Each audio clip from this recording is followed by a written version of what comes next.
एक और बड़ी खबर नेपाल से आ रही है, जहां काठमांडू में विमान क्रैश हुआ है। हादसे के वक्त विमान में 19 लोग सवार थे।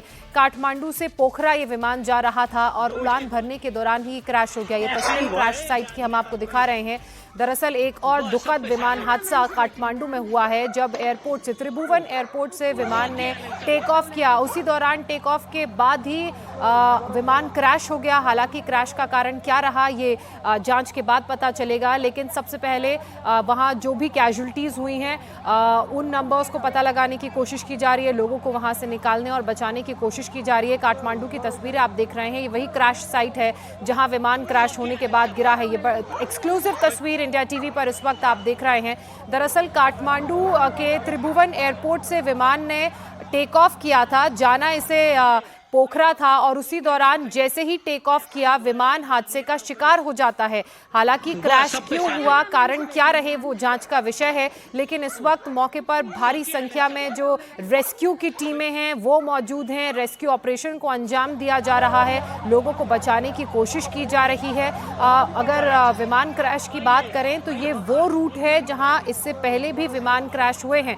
आपको याद होगा, हेथी एयरलाइंस का एक विमान था जो पिछले साल यहीं से काठमांडू से पोखरा जा रहा था और उस दौरान वो हादसे का शिकार हो गया। वो 30 सालों का सबसे बड़ा हादसा बताया जाता है। और उसके बाद एक बार फिर से इसी तरह की घटना यहां सामने आई है। काठमांडू में जैसे ही त्रिभुवन एयरपोर्ट से विमान ने टेक ऑफ किया वो क्रैश हो गया। कारण क्या रहे, किस वजह से विमान क्रैश हुआ, वो जांच का विषय है। लेकिन ये एक्सक्लूसिव तस्वीरें आप देख रहे हैं, देखिए किस तरह से आग लग गई और जब विमान क्रैश होकर नीचे गिरा तो उसका मलबा भी धू धू कर जल रहा था। बताया जा रहा है कि 19 यात्री इस विमान में सवार थे और इस पूरे मामले में इस वक्त रेस्क्यू हो रहा है। टीमें ग्राउंड जीरो पर मौजूद हैं, लोगों को बचाने की, यहाँ से निकालने की कोशिश की जा रही है। लेकिन अमूमन जब इस तरह के हादसे होते हैं तो जो कैजुअल्टी का नंबर है वो ज़्यादा सामने आता है। ये एक तस्वीर, दो तस्वीरें आप देख रहे हैं। पहली तस्वीर आप ऊपर से देख रहे हैं, एरियल शॉट, जहां पर क्रैश हुआ विमान, जहां गिरा वहां देखिए किस तरह धुएं का जो गुबार है वो आसमान में उठता हुआ नजर आ रहा है। एक व्यक्ति जिसने इस वीडियो को कैप्चर किया है वो दिखाने की भी कोशिश कर रहा है कि वो पहाड़ी के पास घर के पीछे विमान क्रैश हुआ। और एक और जगह धुआं आपको नजर आ रहा है।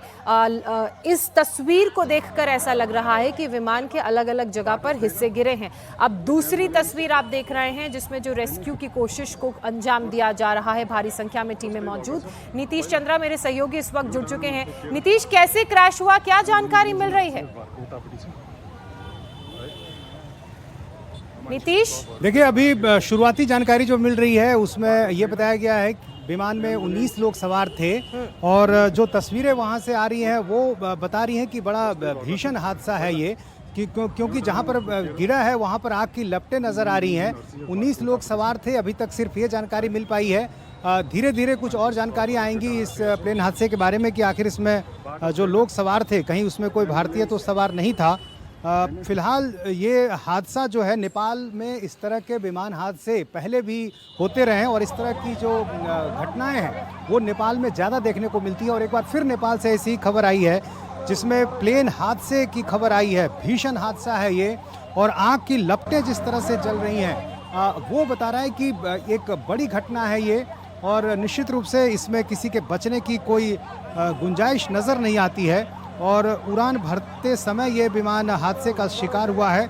फिलहाल अभी और जानकारी का इंतज़ार किया जा रहा है। जो आसपास के लोग हैं वो, चूँकि आसपास एक सड़क भी है और सड़क के किनारे जो लोग आ जा रहे हैं, जो आसपास की आबादी है, वो लोग वहाँ पर मौके पर पहुँचे हैं और उन लोग वहाँ पर फायर ब्रिगेड की टीम भी पहुँची है। कोशिश जरूर की जा रही है, लेकिन जिस तरह की तस्वीरें हैं एक बड़ा हादसा है और निश्चित रूप से नेपाल के लिए एक जो दुर्घटना, एक बड़ी घटना। और जाहिर है अब इंतज़ार इस बात का कि इस संबंध में जो और जानकारी है वो अब क्या कुछ निकल कर सामने आती है। बिल्कुल नीतीश, और अगर खासकर इस बेल्ट की बात की जाए, नेपाल के इस इलाके की बात की जाए, तो पिछले साल भी जनवरी के महीने में एक बड़ा हादसा हुआ था, एक बड़ा दुर्घटना हुई थी जिसमें 72 लोगों ने अपनी जान गंवाई थी, जिसमें भारतीय भी शामिल थे। एक बार फिर से उसी तरह की तस्वीरें सामने आई हैं काठमांडू से, जहां त्रिभुवन एयरपोर्ट से जैसे ही विमान ने टेक ऑफ किया वैसे ही वो हादसे का शिकार हो गया। बताया जा रहा है कि उस विमान में 19 यात्री सवार थे और जब इस तरह के हादसे होते हैं तो किसी के भी बचने की संभावना बहुत कम होती है। ये दो तस्वीरें आप देख रहे हैं, कितना भीषण ये हादसा था। आग का जो धुआं है वो नजर आ रहा है, एक तस्वीर में तो आग भी हमें नजर आ रही थी। और आप देख सकते हैं जो पहली तस्वीर है उसमें एक नहीं 2-3 जगह आपको धुआं नजर आ रहा है। इसका मतलब जब विमान हादसे का शिकार हुआ तो उसके जो टुकड़े हैं, हिस्से हैं, वो अलग अलग जगह गिरे, इसलिए वहां पर धुएं का गुबार उठता हुआ नजर आ रहा है। दूसरी तस्वीर मौके पर जो गांव के लोग हैं, इसके अलावा जो रेस्क्यू टीमें हैं वो मौजूद हैं और रेस्क्यू की कोशिश वहां पर की जा रही है, साथ ही आग बुझाने की भी कोशिश की जा रही है। लेकिन सबसे बड़ा सवाल ये कि नेपाल में खासकर जो भी फ्लाइट्स काठमांडू से पोखरा जाती हैं वो हादसे का शिकार कैसे होती हैं, क्या यहाँ पर वो फैक्टर्स हैं जो इस तरह की परेशानी क्रिएट करते हैं। नीतीश लगातार हमारे साथ बने हुए हैं, एक बार फिर से नीतीश का रुख कर लेते हैं। नीतीश, अगर इस विमान की बात करें तो क्या आपको पता चल पाया है कि ये बड़ा प्लेन था, छोटा प्लेन था? क्योंकि 19 लोग सवार थे, बस इतनी जानकारी मिल पाई है। तो कई बार जो छोटे प्लेन्स हैं वो इस रूट में ज्यादा फ्लाई करते हैं। जी हाँ, देखिए ये छोटा विमान था और जाहिर है इसमें कोई जो जानकारी मिल रही है कोई यात्री इसमें नहीं था, कोई जो तकनीकी स्टाफ होते हैं वो इसमें सवार थे। और ये कोई पहाड़ी इलाका नहीं था और ऐसी बात नहीं है कि जहाँ मौसम में अचानक बदलाव हुआ। आमतौर पर इस तरह की घटनाओं की वजह ये होती है, लेकिन ये तो टेक ऑफ करते ही हुआ, तो निश्चित रूप से जो तकनीकी कारण है जो विमान से जुड़ा हुआ है वो इसकी वजह हो सकती है। हालांकि ये जांच में बात सामने आएगी, लेकिन जो शुरुआती जानकारी मिल रही है कि इसमें जो तकनीकी स्टाफ थे एयरलाइन के वो सवार थे और कोई यात्री इसमें सवार नहीं था।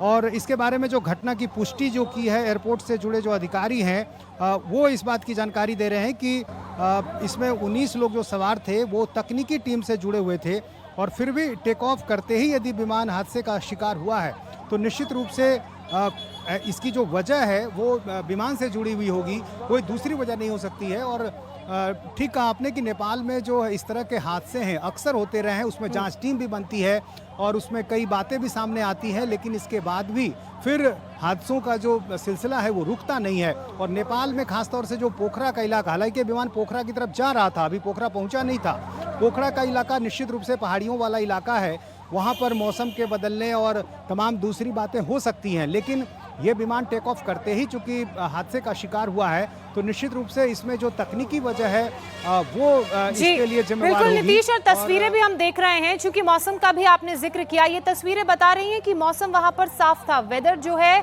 वो पैक नहीं था, तो मौसम को कारण नहीं माना जा सकता है। लेकिन कारण क्या रहा इस विमान के क्रैश होने का, वो जांच का विषय है।